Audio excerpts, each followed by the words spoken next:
Hey, welcome back to the Breaking Bad Insider Podcast. My name is Kelly Dixon, and we're here to talk about episode number 311, which is called... What's it called? It's called Abiquiu. Thanks for doing your homework on that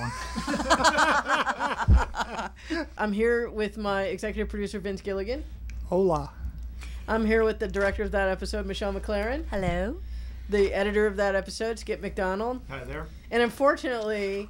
the writer of that episode is here too, Tom Schnauz. No, I love Tom Schnauz. He's my buddy. One of two writers. Right. That's right. And John Scheiben. That's right. John Scheiben wrote the other half. Do either of you guys like writing as a team? Was it difficult? So it wasn't. No, it was very smooth. I mean, having worked with John on The Lone Gunman and X-Files, and it's great because you get twice as much done in half the time, and the whole thing is I was joking a second ago. The whole thing is a collaborative medium. And anyone who thinks it's otherwise is deluding themselves. I have a question for you guys. How did you come up with the teaser for this?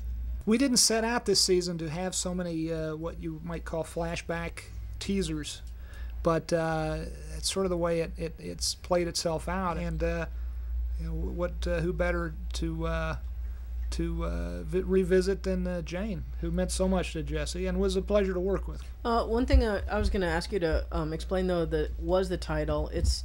when I saw it, it was, it's, I guess you pronounce it... Abiquiu. It's a town where George O'Keeffe lived and considered her home for many years. And so much, that's why I picked it, because so much of this episode is about home, Hank not wanting to go home, Walt trying to get back into his home. I also like the title Abiquiu because it sort of refers sounds a little bit like ABQ from last season. Not that there's anything in the two episodes that connect consciously, but... Not that we know of.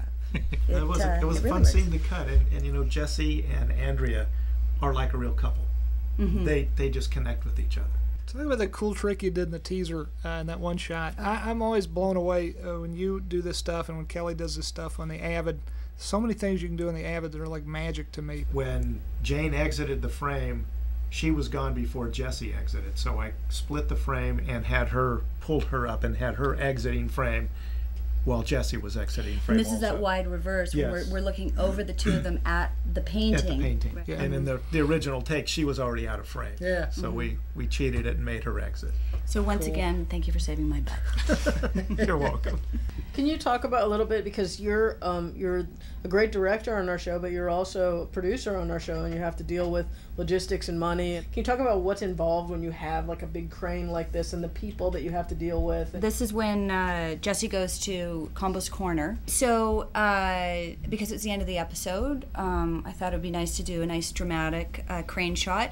And then you have to lock off everywhere you see. So on every side street, there's a cop or a PA or somebody preventing from a car or a person driving in or walking into your shot. God bless all the traffic PAs, and I know and Tom and I did that. Team, Tom and I did that in New York. I did it for like one day in New York, trying to stop people from parking or driving through the shot. And I started as a parking PA. People do not like being told they can't drive through or can't park here.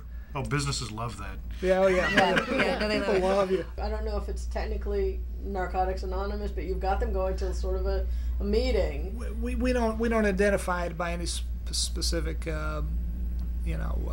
particularly, but they're going to a support group kind of a meeting, and now you've got them pushing. We don't judge our characters, but don't think that we think they're doing good things here. I mean, this is obviously. These are people who make extraordinarily bad choices, starting with Walter White. But they always do have the reasons. They may not be good reasons, but they have the reasons nonetheless. So, Tom, you wrote in the cutest little boy in this show.